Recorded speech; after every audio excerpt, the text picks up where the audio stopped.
தமிழொலி சொந்தங்களுக்கு வணக்கம். தமிழொலியின் இன்றைய காலை நேர தலைப்புச் செய்திகள். எதிர்வரும் 3 மாதங்களில் அரசியல் ரீதியில் பாரிய மாற்றம் நிகழும் என நாடாளுமன்ற உறுப்பினர் சரித ஹேரத் தெரிவித்துள்ளார். அத்துடன் தேர்தலை பிற்போடும் நடவடிக்கை முன்னெடுக்கப்பட்டால் அதற்கு எதிராக பாரிய போராட்டம் மேற்கொள்ளப்படும் எனவும் அவர் குறிப்பிட்டுள்ளார்.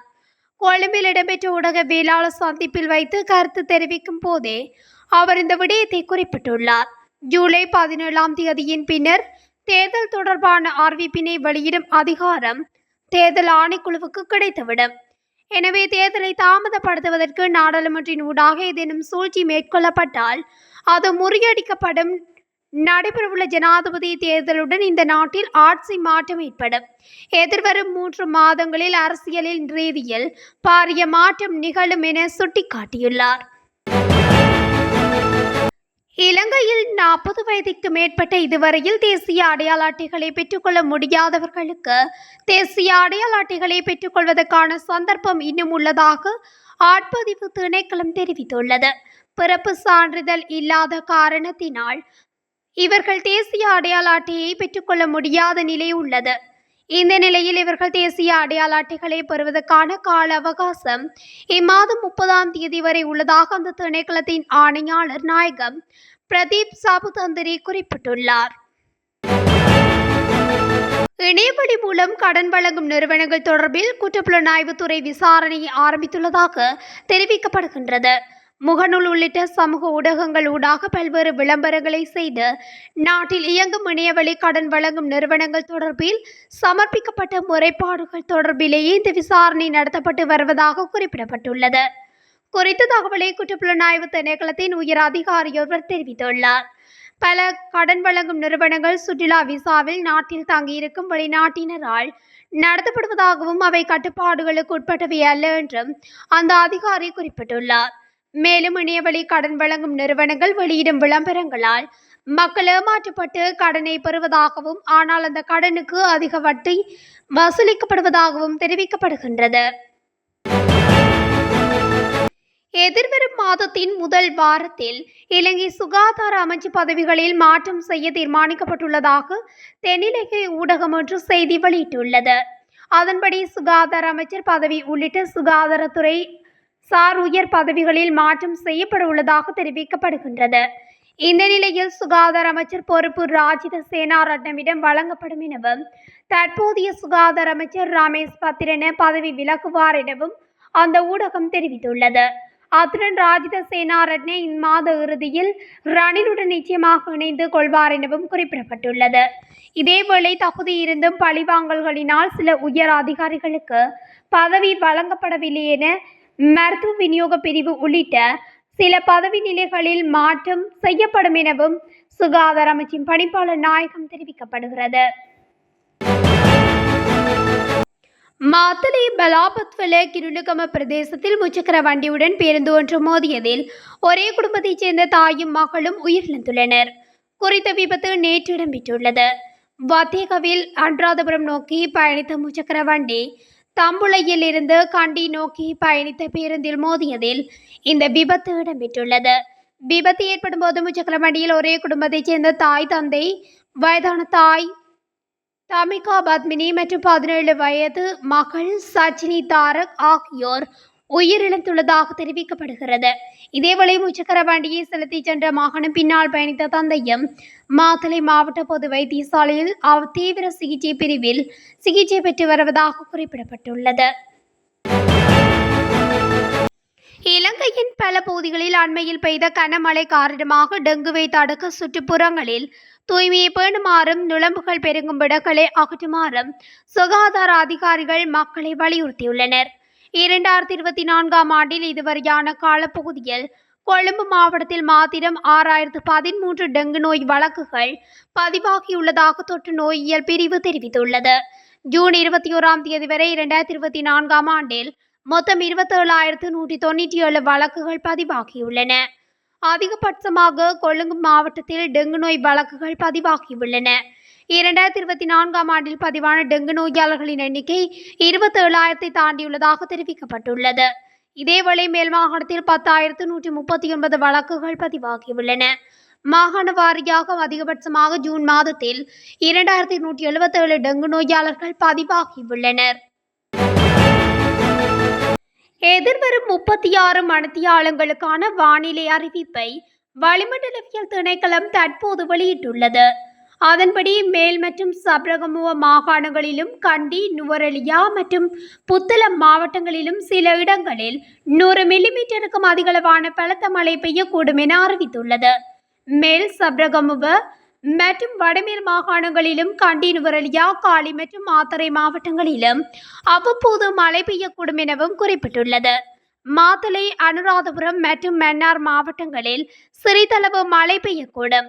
மத்திய மலைநாட்டின் மேற்கு சரிவுகளிலும் வடக்கு, வடமத்திய மற்றும் வடமேல் மாகாணங்களிலும் திருகோணமலை, ஹமாத்தோட்டை மற்றும் மொனராகலை மாவட்டங்களிலும் மணிக்கு 40 தொடக்கம் 50 கிலோமீட்டர் வேகத்தில் பலத்த காற்று வீசக்கூடும் என வளிமண்டலவியல் திணைக்களம் தெரிவித்துள்ளது.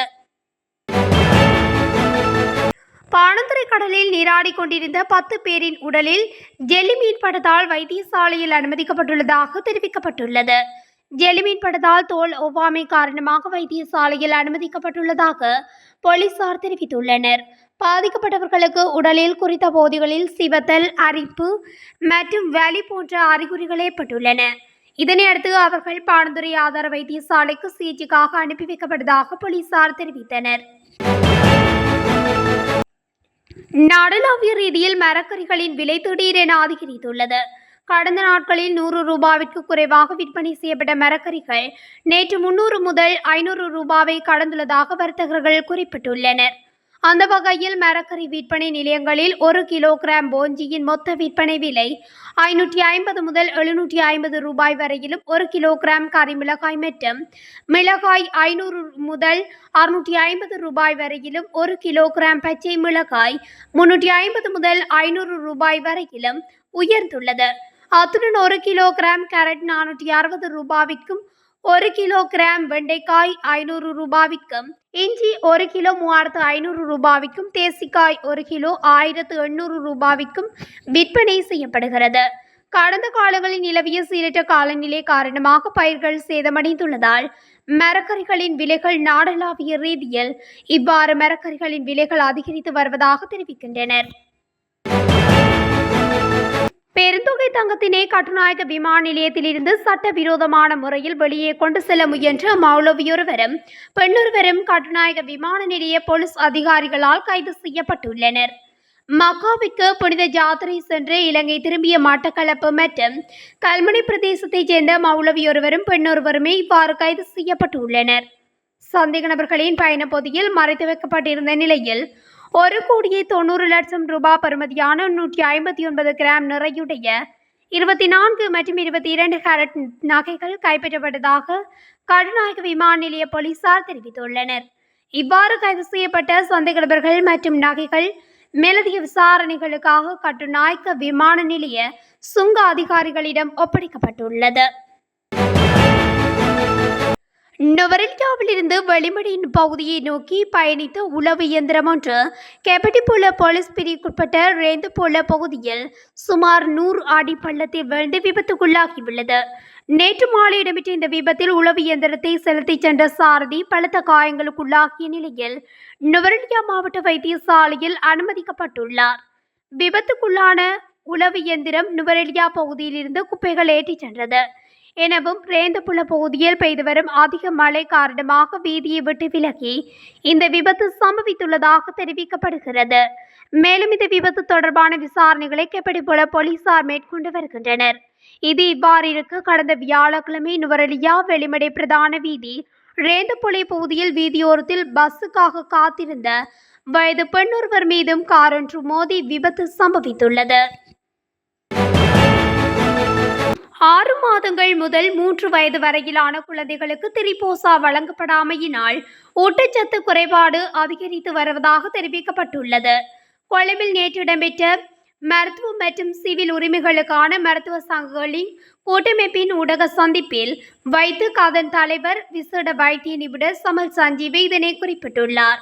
இந்த வயதிற்கு இடைப்பட்ட குழந்தைகளே அதிகமாக போஷணை குறைபாட்டிற்கு உள்ளாகி வருவதாக மருத்துவ மற்றும் சிவில் உரிமைகளுக்கான மருத்துவ சங்கங்களின் கூட்டமைப்பின் தலைவர் விசேட வைத்திய நிபுணர் சமல் சஞ்சீவ குறிப்பிட்டுள்ளார்.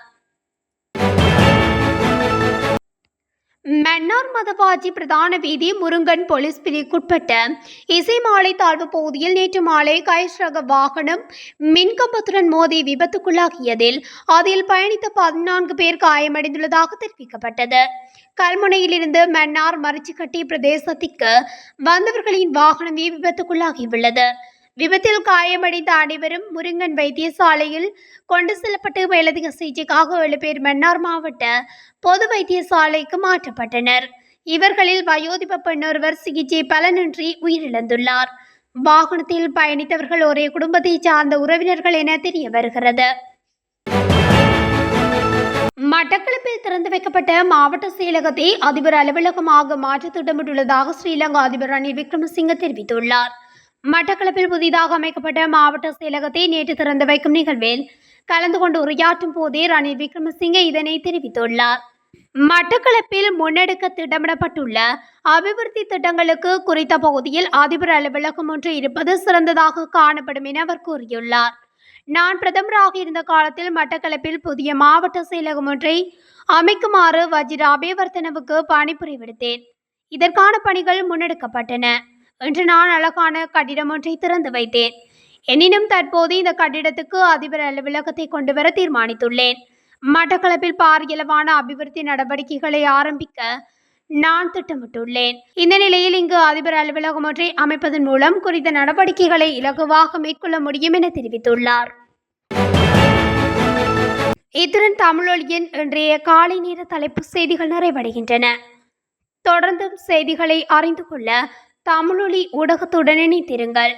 நன்றி.